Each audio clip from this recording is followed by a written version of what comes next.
So if we look at the history of the Middle East well, it's going back to colonialism, but more particularly since the World War II period, we can see that the system of control that was developed essentially under US hegemony, but also with the backing of Britain and other European states, was to rely on three basic pillars. Okay? And these three pillars in the most recent period have been Israel, in the first place, obviously has, since 1947, 1948, with the expulsion of the Palestinian people, has been a major ally of the United States, in particular in the Middle East. It's been a major way of the US intervening in the region. So the first pillar continues to be Israel. The second pillar, of course, are the Gulf states, the states in the GCC, or the Gulf Cooperation Council, particularly Saudi Arabia. Okay? And when we look at the interests of the West and the interests of the United States in the region, we need to begin with their interests in dominating the Gulf region because of its enormous oil supplies and the financial surpluses that come with that oil supplies. So building this relationship with the GCC states was integral to how this system of control developed in the region. So Israel, the GCC states, and thirdly, the network of these autocratic regimes in places, particularly places such as Egypt, but not limited, of course, to Egypt. So these three pillars were really quite central to the way the US and other Western powers set up their domination of the Middle East as a whole. So that's the first thing, and I'll come back to this point in a second, that these weren't just national regimes oppressing their own population, they were very much part of this overall system of control. The second thing I think that's important to understand when we try and push beyond this national focus or just the question of dictatorships is to see that over the last 20 or so years there has been a very profound transformation in the Middle East as a whole. And this has been a very much part and parcel of neoliberalism at a global level. Okay? The political economies of the states in the Middle East have really embraced, and Egypt is of course a prime example, but again not limited to Egypt, the programs of privatization, cutting back social spending, opening up the region to foreign investment, both from regional capitalists as well as international capitalists, dropping barriers to trade, and those sorts of things. Very much part and parcel of the neoliberal program that we are also fighting against in places such as Britain. And the results of this neoliberal decades, these decades of neoliberalism, was a dramatic widening in levels of inequality, okay, within the region as a whole and also within each nation state in the Arab world.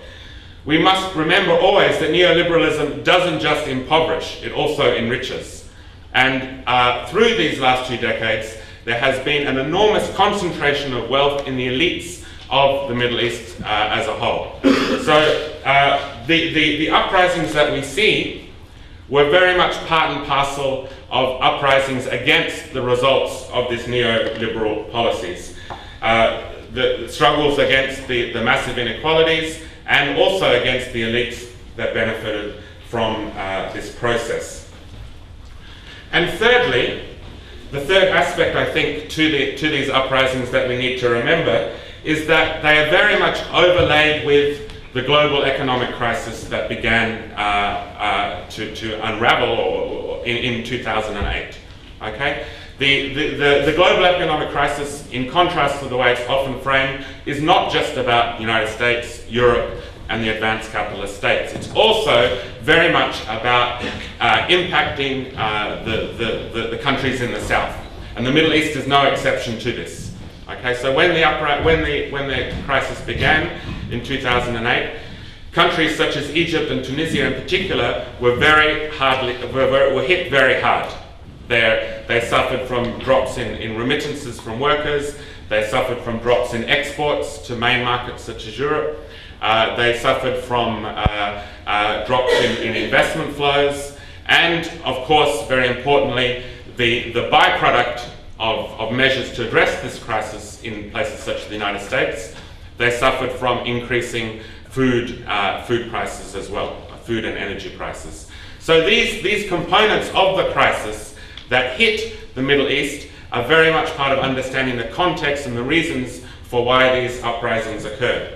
So if we take these 3 points that I've just mentioned, the fact that this that these regimes were part of a US Western-led system of control across the Middle East, we can see that the dynamic of the uprisings also inevitably confront this question. Okay, in particular, the role of Israel in this system of control. Okay, we cannot separate out the question of Israel, the question of imperialism, from the way these uprisings have both been articulated and their dynamics. And I'll come back to this in a second.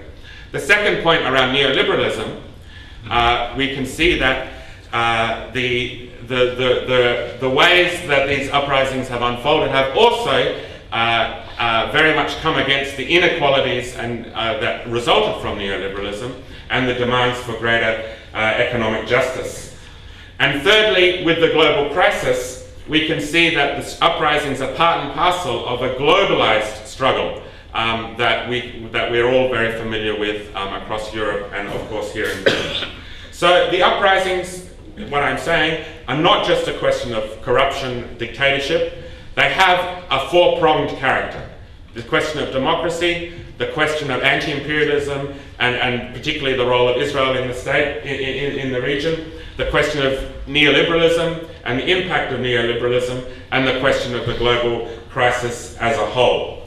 The importance of seeing the uprisings in this context leads us to understand that we cannot just focus on their form, the question of how they express demands against Mubarak, Ben Ali, and the other dictators in the region. We have to integrate within this the dynamic or the content that takes up these other prongs.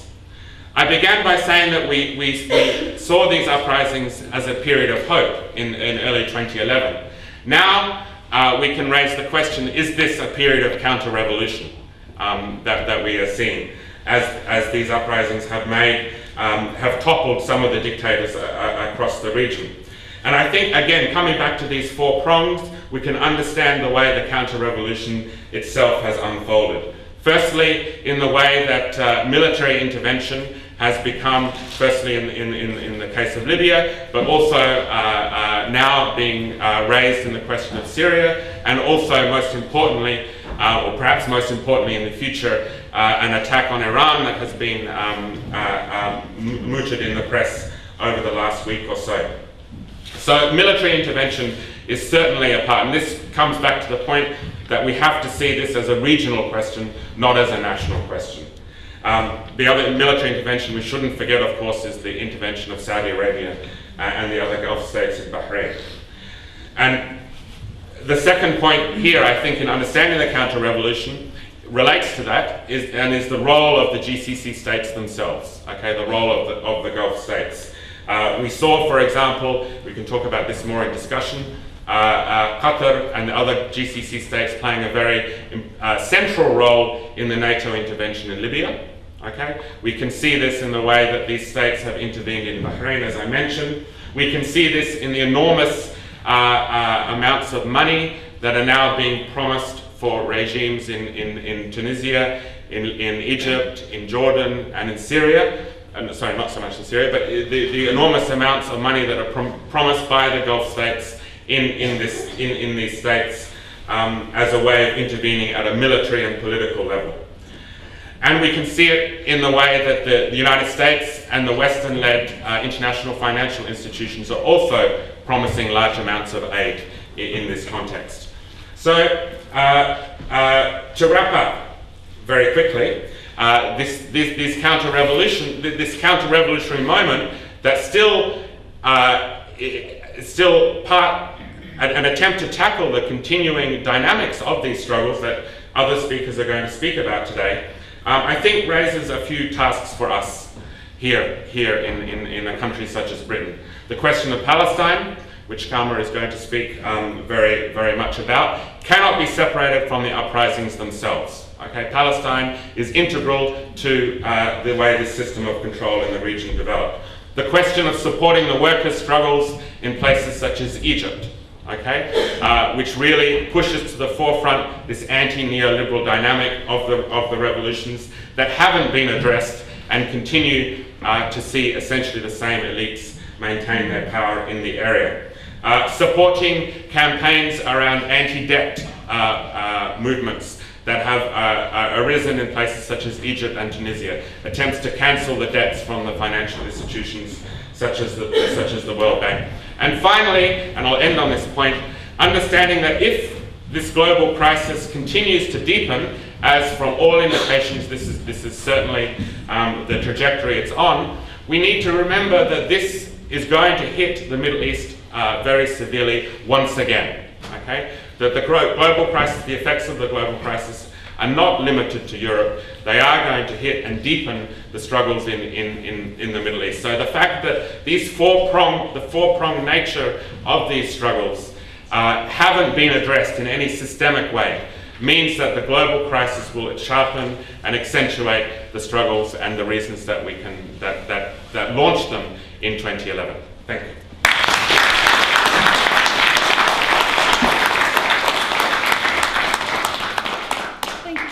Adam, I think you should leave SOAS and come to Brunel. I could really use a lecturer like you. We'll see if that actually works. Right, our next speaker is the beautiful, the talented, the Palestinian academic Karmas. I warned you. Yeah, I did tell you. She joked she was going to do that, and then I thought she was joking. Anyway, and I'll feel terribly. All of those things, but I'll try and just take 10 minutes. I think we've got 10 minutes. I'm so grateful that Adam went first because he gave us the structure in which sets up really the thing I want to talk about. And all of those four prongs are critical for understanding Palestine. And I think it's one of the issues that everybody has a great concern about, but also wants to see where to place it in the Arab revolutions and what's been happening over this past year in the Arab world. And so I'd like to talk to you about the Palestinian revolution that's about to come. And I'd like to do that in a way by harking back a little bit to how the Palestinian revolution first started a generation ago and what went into making it. And looking a little bit about, so starting with today where we are, and going back about what are the things that knit together people to tie them and bind them sufficiently with enough craft and work to restart the Palestinian revolution.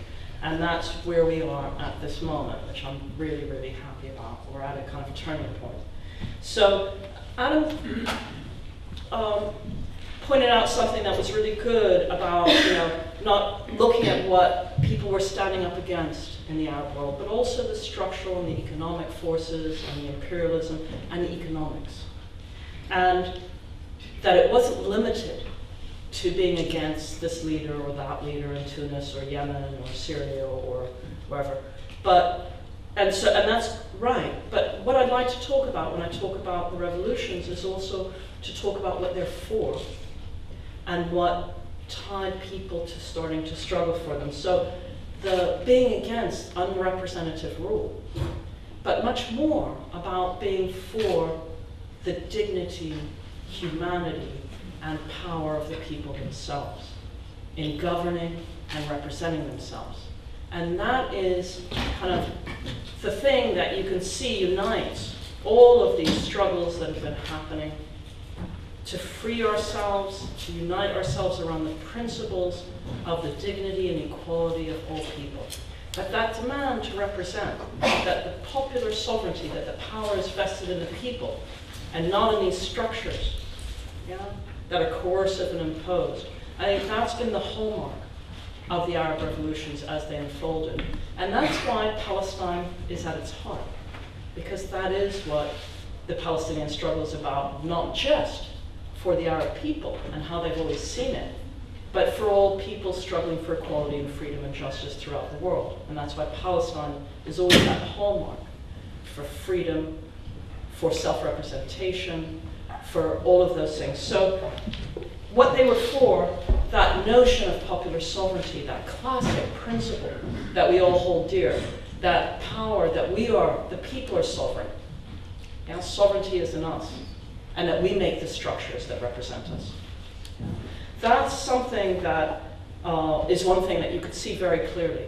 The other thing that I think the Arab Revolution showed, which kind of highlights something that I'm going to touch about with Palestine, is how change actually happens.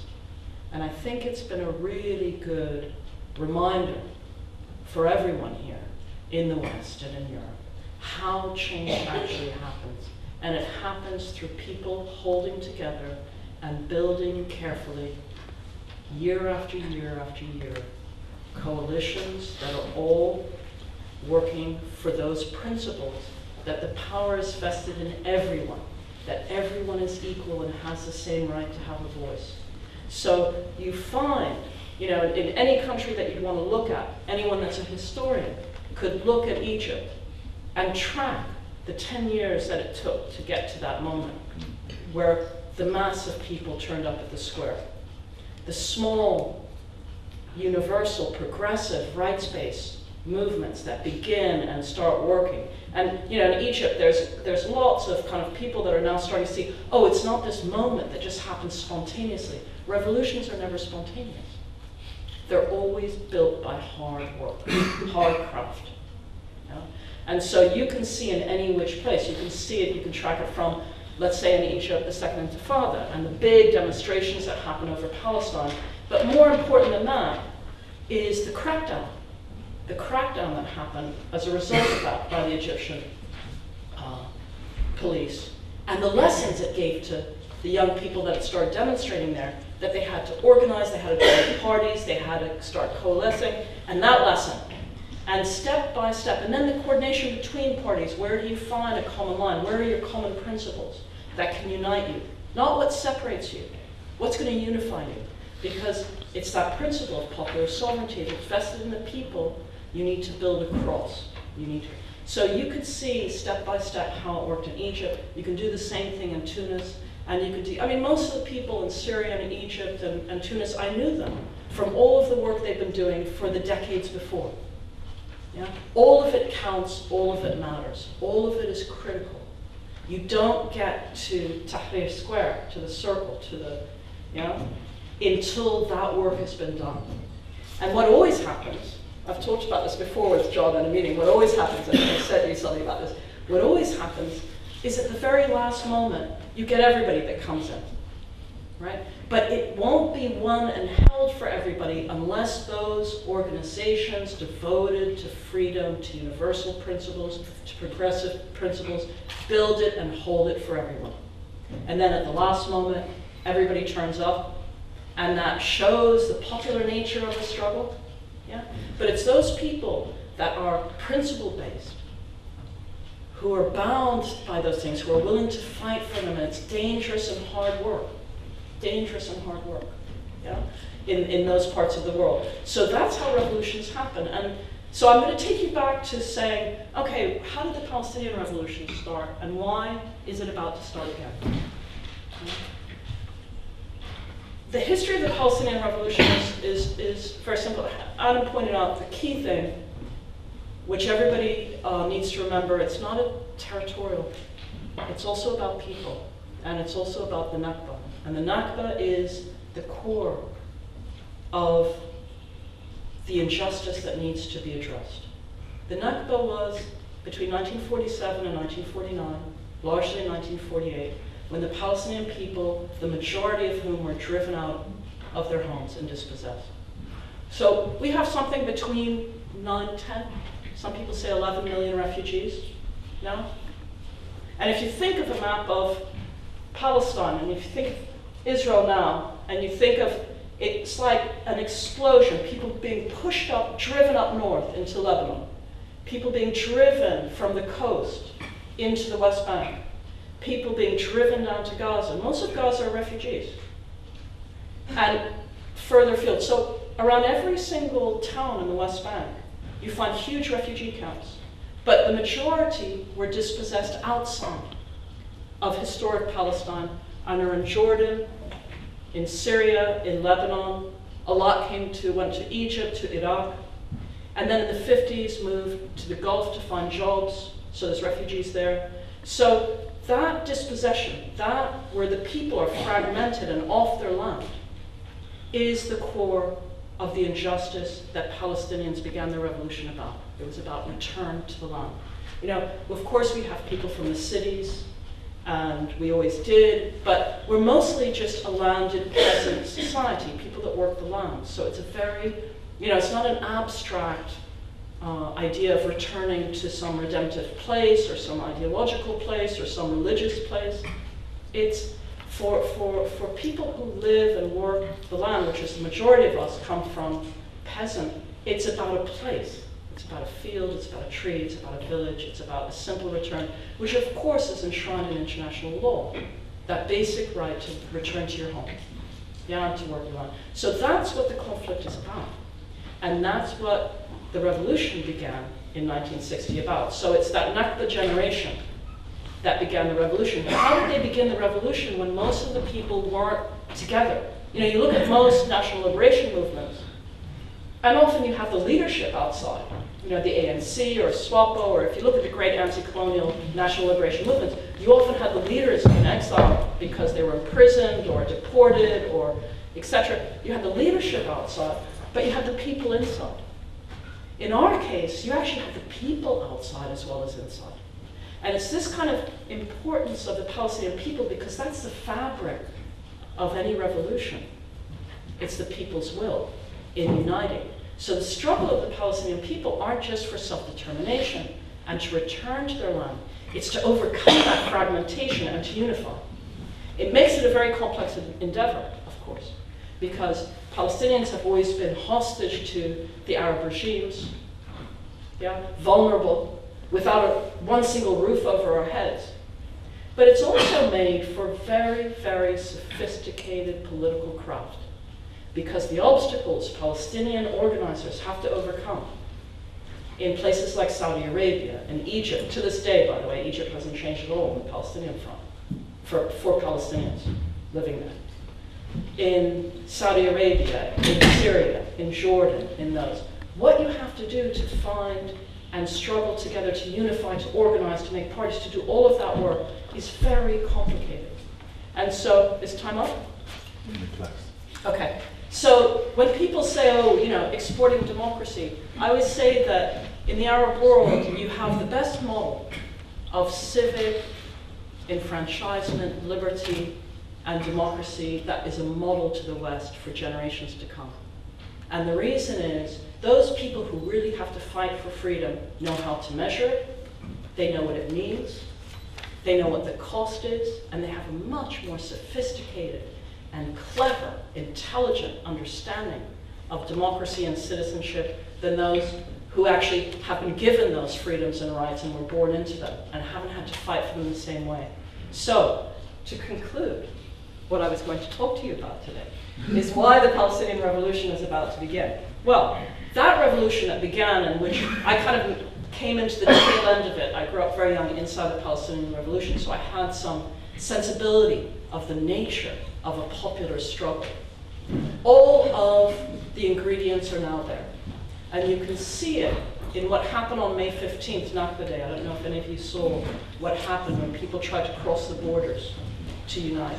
It wasn't about some initiative, it wasn't about negotiations, it wasn't about anything. It was about the principles that bind all of us together.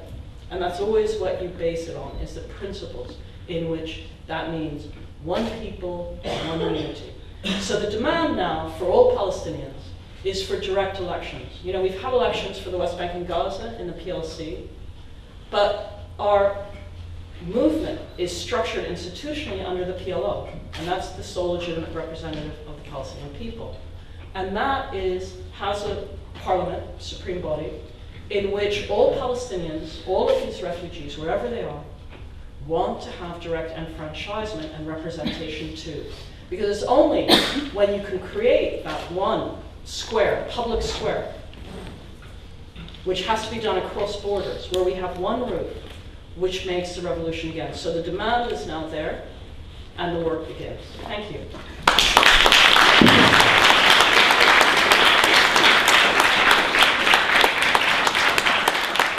Now you can can see why I called her beautiful and talented.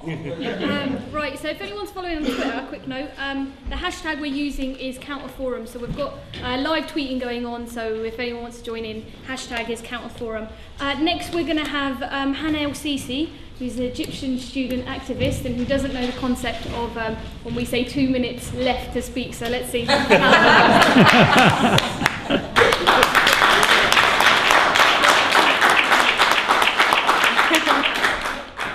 Hey guys, I'm very sorry I'm late, but I do have a very good reason for it, and it does very much tie into this meeting and crackdowns and years and years and years of political agitation, really.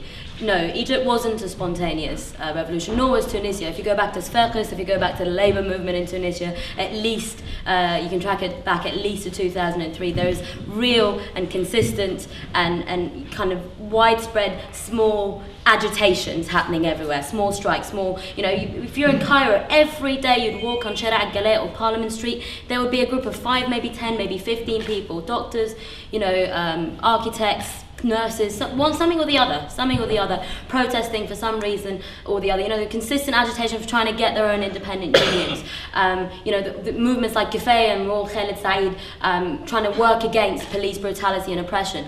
And we see this here in the UK now. I mean, particularly over the past year or so, there's been an upsurge in these kinds of meetings everywhere. I mean, places like Warwick, I wouldn't have thought there's, universities that were more right-wing. I walked into a room full of 500 people that were sitting there talking about how capitalism was crisis at Warwick University, right? So this is happening all over the world, and this is key. So whilst Ali Abdel Fattah, among 12,000 others in Egypt, is being arrested by the military, tried by the military for more or less nothing. Right here on the ground in the UK, in what is meant to be some form of, bastion of democracy, my housemate and one of my closest friends, Zenon, he went on his first demonstration ever last year, on the first student demonstration on the 10th of November. It just so happened that we occupied Millbank, and he threw 2 beer cans, and as per the prosecution's CCTV footage, the beer cans didn't hit anyone. He was sentenced yesterday to 15 months in jail. He hasn't turned 19 yet.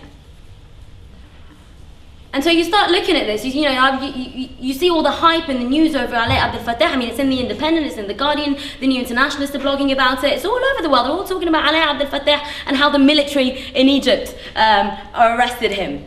And how that, and how he's facing military tribunals, and that's bad. It's shit because we're in a revolutionary state. But it's just as bad when you get students on a demonstration that get 15 months in jail, or 13-year-olds that get 1.5 years in jail for stealing a water bottle or a bottle of J2O or sneakers from JJB.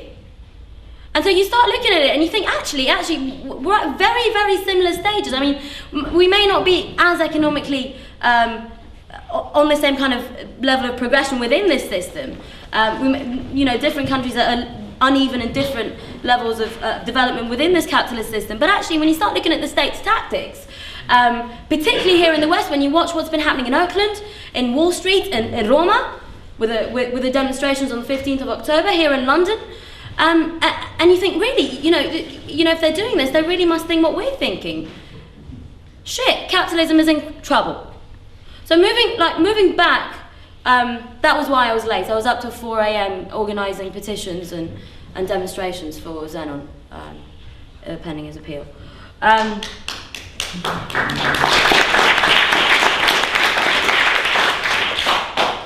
no, Adam and Karma, you exactly hit the nail. Egypt, Tunis, the region's uprisings and revolutions are nowhere near spontaneous, and there has been this Western urge to kind of inject Western notions and ideas into this. So Obama had the audacity to get up at a stately address to the Middle East and say something along the lines of, it is no coincidence that the leader of the Egyptian revolution is an executive for Google. You've got a nation where 48% at least, and these are the UN's figures, so it's probably significantly worse, of the nation's population live under $2 a day. Literacy is rampant, poverty and absolute destitution, and you start thinking, really? They're tweeting the revolution? Really? Is that, you can't even hashtag in Arabic, by the way. It is actually, you cannot, like technically speaking, you cannot hashtag in Arabic. So again, we need to start moving away and we start, looking at what our media here and how powerful our media is and how easy it is. The amount of meetings that have been happening all over the world about the role of the social media in the Middle East revolutions. And you start thinking, really? Is that all we've got to talk about? We've got millions and millions overthrowing dictators and strikes of tens of thousands and hundreds of thousands, and all we've got to talk about is Facebook and Twitter and Google. And you start to think the hegemony of the West and how deep it runs. And how deep it runs. You see, you look at Libya, and actually I spent weeks looking at this, going back through all the French, German, and British and American newspapers to see, like, really, where did the first mentions of no-fly zones and intervention and aid and massacre and all these buzzwords, where did they first come from? They came from the West.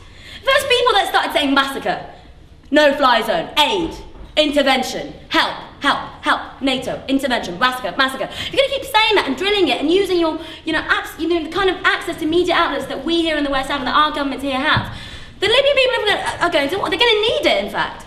And you're going to convince them as such, and that is what we have. And most lately, it seems, apparently we're not broke. Apparently we can wage a war in a country that is 3 times the size of Iraq. Apparently we can go and intervene in Iran. I have no idea where this has come from. Over the past 4 days, it has just come out of the blue, and suddenly Iran has become a serious issue. And it all takes you back and feeds you back into this kind of, this idea of crisis. This notion of civil disobedience and protest, the occupations that are happening worldwide, you're really in crisis when the pillars of the state themselves start bickering amongst each other, when Sarkozy tells Cameron to shut up because the euro wasn't his business, when the Church of England starts bickering and starts, releasing conflicting statements and conflicting ideas and notions of what they're meant to do about the St. Paul's, and when people start resigning over it, you start really thinking this system is in trouble. When you really know the system's in trouble? When 1.6 million Egyptian low-ranking police officers are on indefinite general strike. That's when you know this system is really in trouble. When the very, very, very institutions that hold the system together are no longer able to hold their allegiances to it, to their masters, to their bosses, and to their ministries. And when you get the Egyptian police officers that have been protesting and occupying the Ministry of Interior for weeks now, starting to say, if you won't take our demands, we're going to take them to Tahrir, to the very same protesters we brutalized and killed and tortured only a few months ago. Actually, only today, but that's when you you look at it and you think there's something seriously wrong. And you look at Egypt today and there's a clear crackdown, very serious crackdown. I mean, I myself might be banned from entering Egypt. I don't really know, no one really knows. But you're walking on the street and there's a protest happening. You could be doing nothing and they could pick you up. You could kill someone and they couldn't. It's entirely up to them. But what you start seeing is this rampant sort of fear on the streets at every single protest you're at. This feeling of there always being a lot of plainclothes people around you. Tanks everywhere all the time. It's almost stifling. But what is more interesting to see is how, in the face of all these tanks, in the face of a military regime, which is, arguably speaking, a lot stronger than Mubarak's ever was, everything's still happening. Telecommunications in Egypt are still all on general definite strike. The teachers went on strike for 4 weeks. There wasn't a single school open. The academic year started a month too late. Lecturers and heads of universities and vice-chancellors and deans are being overthrown left, right and centre across the country, universities across the country. Students of thousands are occupying University of Mansoura, University of Banna, University of Azhar, Cairo University. Again, in the same kind of spirit of civil protest at their local injustices against the mini Mubaraks that they've got in their own workplaces or schools and communities. I mean, a year ago, if I had gone and protested outside the Israeli embassy, drove to Ghamra, got some more hammers and some ropes, started hammering around this wall that they built on our land in the country, and started hammering at the floor and started bringing down this wall outside the embassy. Some guy parks the car in and starts, we wrap a rope to the poles, and he reverses out, and the poles start coming down one by one outside the Israeli embassy, and then tens of thousands outside and at least 500 climbing the building next to it, jumping onto the roof, entering into the Israeli embassy, occupying it essentially, ravaging their archives and throwing them all out of the 30th floor balcony to the Egyptian people to handle. And the next morning, the Israeli state sent a thank you letter to the military for protecting its property. But that's dynamics changing. That's what Karma's talking about. This is the time. This is the time. These are very clear changes in dynamics. If this had happened a year ago, I would be dead. So my mother and my brother, most probably. If I had occupied the Israeli embassy a year ago, ransacked their archives and threw them out the embassy, out the 30th floor balcony, I would be dead. But today, we're getting thank you statements. Today you've got a Turkey that, although economically is still very much connected and tied to Israel, politically it is very much changing its tone. It's talking about, its warships being in the seas, it's talking about it won't take any attacks, that it's there and it's ready and all of this stuff. And a year ago, if Turkey was saying this stuff, it would be immediate, the US imposing sanctions and Israel saying, oh, we need to bomb the shit out of them as well. Seeing as we've got lots of money to do that. But that's, again, a change of dynamic. And immediately after the events on the 9th of September in Cairo, there was huge demonstrations planned outside the Israeli embassy in Jordan in a preemptive move. Israel withdrew its ambassador for a certain period of time from Jordan.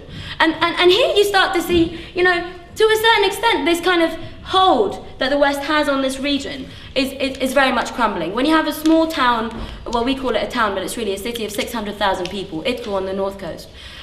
When they, children, mothers, peasants go out and they basically bring BP's officers to the ground, hold three of their employees hostage and kick the rest of them out, and negotiate with BP over them ending their operations in Idku. That is a sign. That is a sign of this hegemony and this system really, really coming to an end. If Obama can't say anything to BP with the oil spill, and yet this town in the middle of nowhere in Egypt can kick BP out, what is a huge oil deal, in fact, then that's really, really significant. So I think in the face of what counter-revolution, in the face of a state, and in the face of a brutal police system, and in the face of a system that isn't letting go, I think we need to always bring it back to the idea that it will have to let go, and that it is already losing its grips, that it's already handing out its last grasps, its last little hat tricks to keep this thing together. Because if you look around you, you walk down the street,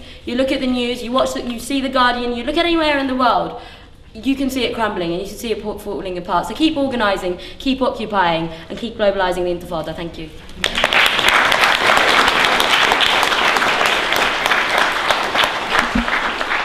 Moment where the counter-revolution got a twist on the Arab revolutions, where it intervened and began to make the whole process more contested, its outcome more uncertain than it had been in the initial phase of the Tunisian and the Egyptian revolution. And that point, for reasons that Adam mentioned, was the simultaneous and not coincidental intervention by the Saudi state to crush the Bahraini revolution and by the military of the West, backed by the Gulf states, to intervene in Libya.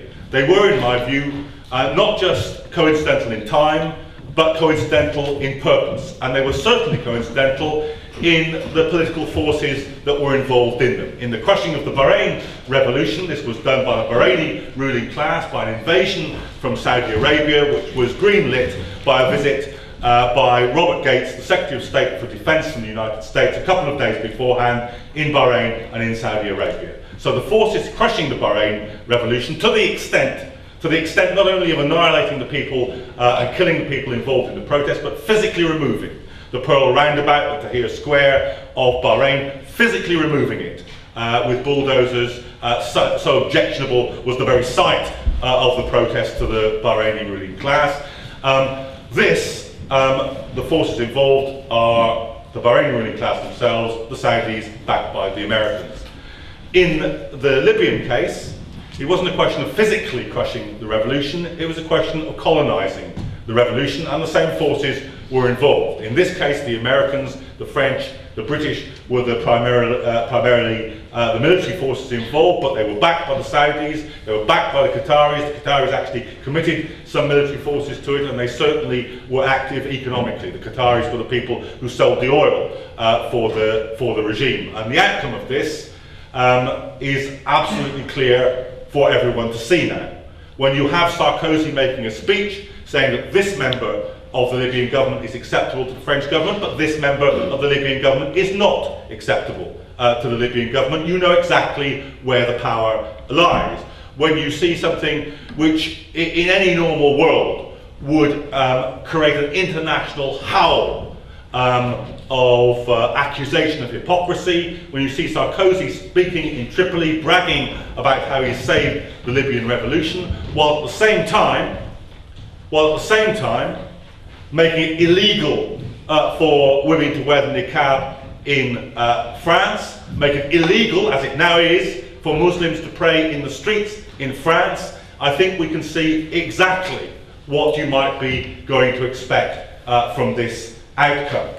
And I think that Seamus Milne did us all a very great service last week in The Guardian by highlighting the simple number of deaths caused here. Now, when it was genocide in Libya, the death toll was about 2,000 or 3,000 people. The death toll still, by the way, in Yemen and Syria is around this mark. After the NATO intervention, the death toll in Libya is 30 to 40,000 people. And it's this simple. If you unleash a modern weapons system, airborne weapons system, on a civilian population, that's the death toll you get. It's as simple as that. So the very last word now about protecting civilians has been said on the Libyan conflict, and the last word is this: NATO caused them, it did not prevent them. And the outcome is now that that process, which began as the processes in Libya, as the processes in Tunisia and Egypt began, is now to an important degree in the hands of the imperial powers, where they did not have a foothold before the Libyan intervention in the process of the Arab revolutions. And this should remind us that there are two principles at stake in this process. One, we are with the masses against the dictators. Two, we are against the imperialists on all and every occasion where they attempt to intervene in this process. Our business, and it's our business more than it is the business of any Karine in Tahrir Square, or any Tunisian in the Kasbah, or any Arab or Palestinian. It's our business to say to our government, get your hands off the Arab revolutions. You have nothing to contribute here. There is nothing for you to do here. You have no role in this process. That, it seems to me, is the first and most important lesson from our point of view of that decisive turning point between the Tunisian and Egyptian revolutions and the point where we are and the point we are now. But there's a second, almost equally important point, perhaps in the long term it will turn out to be the more important point, and it is about what revolutionaries are doing in a revolution. Because I think it's very important that we all absorb the points that Hannah and Karma made. There are not spontaneous revolutions. There are moments in a revolutionary process where millions of people spontaneously join in a revolutionary process, enlarge it, make it a decisive turning point in the history of the revolution, but they always have a prehistory. There's a long prehistory. Karma referred to it. Anybody you talk to about the Egyptian revolution knows that it has at least that 10-year period of preparation, from the solidarity committees with the Second Intifada, through the only other time when Egyptians seized and held Tahrir Square, the Intifada against the war in March 2003, through the Kifaya movement, through the launching of the Cairo conference, through the Mahala strikes, to the Khalid Said Facebook group. That's the prehistory of it. And the people involved were organised people on the left. They were in the unions, they were in the remnants of the Communist Party, they were in the liberal political organisations, and they were in the revolutionary socialist organisations as well. So if they were critical in the preparation of the revolution, the question is now, what are they doing? What should they be doing in the crisis of the revolution? When the counter-revolution is mobilised, when the military council has arrested 12,000 people since Mubarak fell. This is not under Mubarak. Since Mubarak fell, 12,000 people under military trials, under military jurisdiction in Egypt alone. When the counter-revolution is organising, what now should the revolutionaries be doing? And I think here you have to say that if you look at the history of revolutions, quite peculiar things happen. Of course, A revolution disorganises the whole of society, but it also disorganises the revolutionaries. In every revolution, practically, it disorganises the revolutionaries. I suppose you might almost say that revolutionaries can deal with absolutely everything apart from a revolution. And there's a reason for this. Because when you prepare for one, when you're thinking about one, the only experience you have to draw on is experience of the past. You think about the French, or the English, or the Russian, or the Spanish revolution. But your revolution is never like them. It is always partly like them, but in absolutely critical ways, different from them. And so if you enter this revolutionary process with only the image of the past, and you stick too closely to the image of the past, stick too closely to the forms of organisation that were good for you that preceded the revolution, disorganisation is almost absolutely inevitable under these circumstances. And it happens in them all. Famously for the Bolsheviks.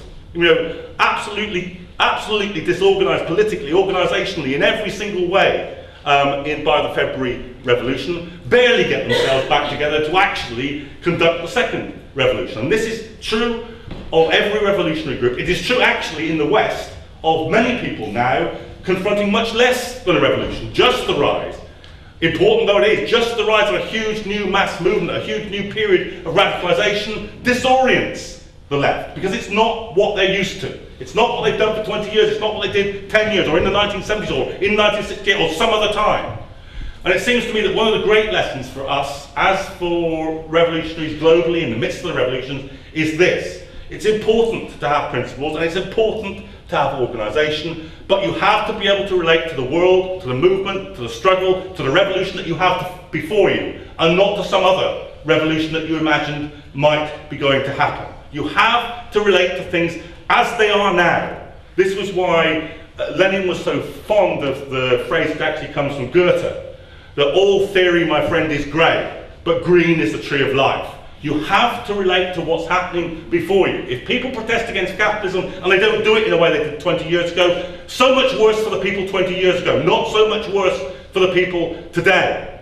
If the revolution is taking forms that it didn't take in previous revolutions, so much the worse for the past, not so much worse for the present.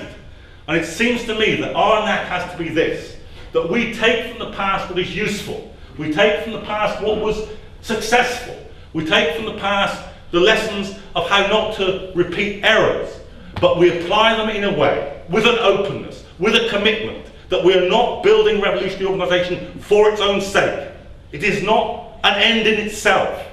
If it is not serving the purpose of advancing the movement, of making it stronger, of enabling us all to move together, much wider than ourselves, all to move together, then we won't be effective in meeting the challenge both here or in Egypt or anywhere else. Let me just say this about Egypt. What is necessary is that we deal with SCAF not just by repeatedly returning to Tahrir. There's a standoff now between Tahrir and SCAF. And what we need to do is to say the popular councils that have begun to form in some of the working class districts need to be generalised. It needs to pull together all working people, not just the people in the unions who are the heart of it, by the way. Because there are millions in the unions, but there are millions outside the unions. There are millions of the poor that are never going to be in a union. And we have to have an idea of agency, of transformation based on working people, based on the whole of the working population, not just on the most organised sections of it. And it's the same on November the 30th here, by the way. The public sector unions will strike, but they need to be the centre of a much wider resistance. It needs to be a class-wide resistance on November the 30th, not just a public sector strike over pensions, because that's what people want. They want to beat the Cameron government, they want to beat the whole austerity package. They're interested in the pensions question insofar as it enables them to do this. And that's what we need to focus on. Our business, the specific business of organised socialists, should be to advance the whole movement and to raise such prospects of unity that we have the capacity to beat them, and to beat them whether they're in Cairo or whether they're in Whitehall.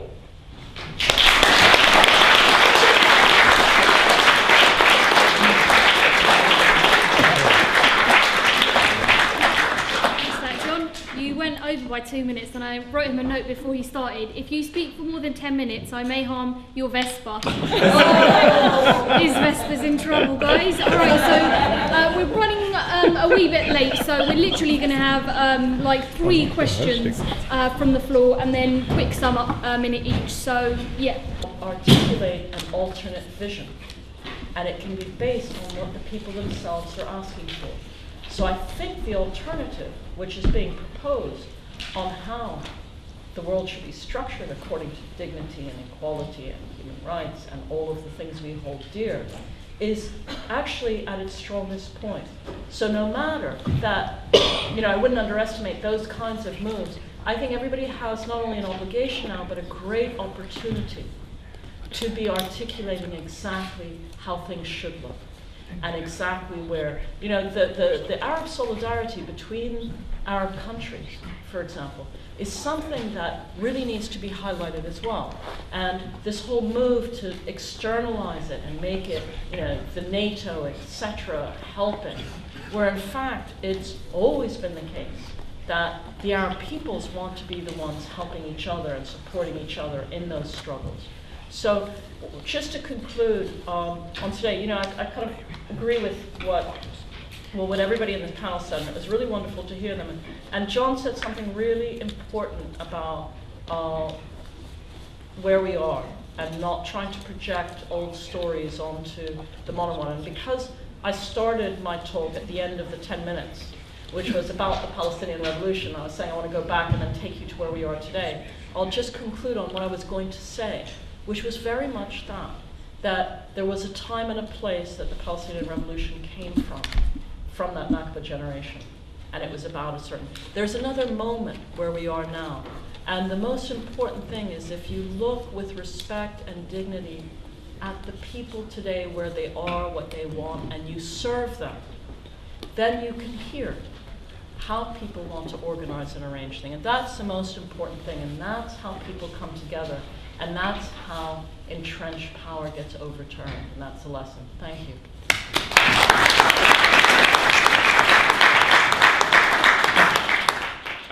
Just to address, I guess, the first question, I think it's perhaps what should have been done is not the right question to ask, in the sense that you had, as the other speakers pointed out, like people on the ground with many, many years of organizing experience, working in different sectors as the core of the revolution, but then drawing in millions of other people at the time. And it's difficult, I think, to say you should have done this right or you should have done that, and certainly not, I don't feel that's my place to say that. But I do think there are things that have been clarified through the process of the revolution. Specifically, I think the role of the military is very important. At the beginning of the revolutionary, or at the moment of the uprising in Egypt and the ousting of Mubarak, there was a lot of talk that was certainly promoted by Western states as well, that the military were on the side of the people. The military were defending the revolution. The military were in support of the expulsion of Mubarak, etc. And I think, taking into account, of course, that the military itself, you have a lot of rank and file members of the military that did come over to the side of the uprising. But I think we can say now and people were saying this at the time, many people were saying this at the time, that the military leadership, the people around SCAF and the old elites of Mubarak are not on the side of the revolution itself. And I think that's something that's startlingly clear today. The other thing that I think also has become very clear is the role of the Gulf states, as I mentioned in my talk, and also the role of the Western powers, particularly the US talking about democracy. But in terms of what could be done and what I think is being tackled today, the question of the anti-neoliberal struggle is becoming more and more prominent, I think. The labour movements that were mentioned by the other speakers on the panel, I think, are very inspiring. The teachers' strikes, the public transport strikes that have happened. So I'm getting the wind up, but I do think that there is certainly still hope in the revolution because of those reasons.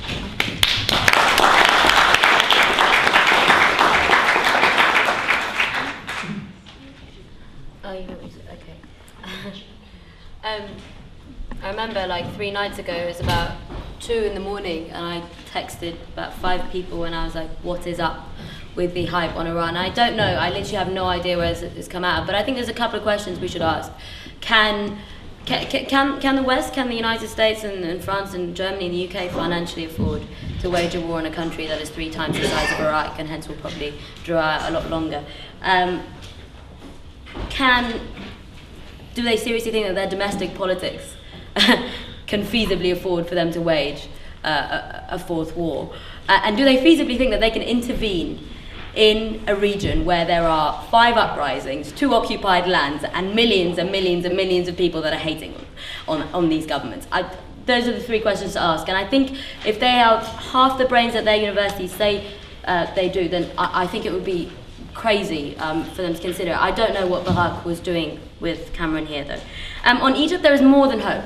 There's more than hope. There is everywhere you go, labour unrest and civil kind of local unrest. So if you're walking into a restaurant, a policeman walks in and he says something to a guy that the guy doesn't like, the whole restaurant fucking and kicks him out. You know, you go around to the provinces all across Egypt and peasants are overthrowing mayors left, right and centre. Literally, there's at least 17 of them that have been changed over the past 2 months. Left, right and centre, the peasants are occupying their councils, their town halls and just kicking mayors out, left, right and centre. With the labour movement, literally everything. I mean, the private petrol industry, I mean, petroleum, the private sector, strikes everywhere. I mean, all across the North Coast and by Ain al-Sukhna and Suez. And then in the public sector, 60% of the workers in the Ministry of Petroleum are on general indefinite strike. Again, with the teachers, the doctors, the journalists, again, the journalists alone have changed 3 ministers so far. And so, yes, there's much more than hope. Everywhere you go, I mean, there's school students. I've got 13 to 6-year-olds, school students, they've unionised. There's a national union of school students. already have 25,000 members across the country, public and private schools. So, there's definitely more than hope, and I think we should draw from that hope and bring the spirit of that hope and what is happening in the Middle East and you know and the story of those struggles, and bring that here to the UK, bring that to the November 9th, bring that to the 30th, bring that to St Paul's, to Finsbury Square, and bring it to all of our struggles that we will be taken up in the months and years to come. Thank you. Yeah, Iran. The question of Iran doesn't stem in its first instance doesn't stem from the framework of the Arab revolutions. It stems from the framework of the war on terror. It stems from the fact that of the failure of the American occupation of Iraq. Iraq was supposed to be a stable, pro-Western, pro-business base for operations for the US in the Middle East, and whatever it is, it's not that. And willy-nilly, in the law of unintended consequences, the failure in Iraq made Iran a more powerful regional power than it was before the Americans went into Iraq. And ever since that point, the Americans have got a problem with Iran. That's where their Iranian problem stems from. Now, they've tried to grapple with this before. Obviously, because in the Iranian state, the Israeli state sees backers of Hezbollah, sees backers of Hamas, probably sees people from Mars, but who knows. That is a problem for the Israeli state, and the Israeli state, if it were left to the Israeli state, this would have happened.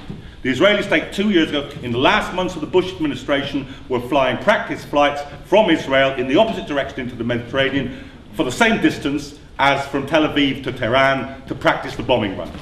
George Bush even said this is mad. Even by my standards, this is mad, and stopped the Israelis from continuing to do that. Now, that doesn't mean to say the Americans can't put it back on the agenda. They obviously can put it back on the agenda, but it is a huge risk, an absolutely huge risk to do so.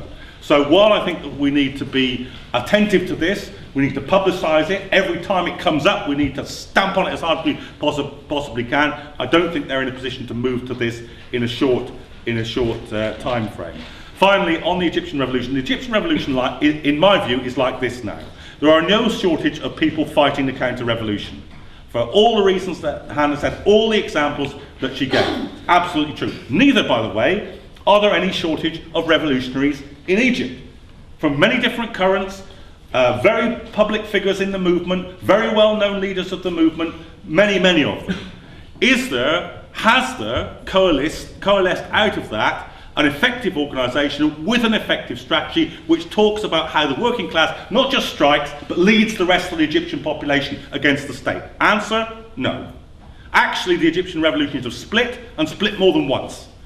Now that's all right, that happens in a revolution, it happened to the Bolsheviks, but it's not all right if they don't get it together. Because while it's the business of revolutionaries to figure out what should happen for the whole mass of the revolution, and not to just think about themselves, you have to think about yourself. There's a dialectic between the organised minority and the mass. Not that the organised minority has a lecturer's attitude to the mass and wags its finger at it and tells it what you failed to understand, comrade, is what happened in Spain in 1936, but that it learns from. It's in a dynamic relationship with, that it's capable of learning from, coalescing, crystallising, and feeding back into the movement. And that organisation doesn't exist. And that organisation has the capacity to exist, but needs to be brought into existence by Egyptian revolutionaries, and I would say, by revolutionaries in Britain.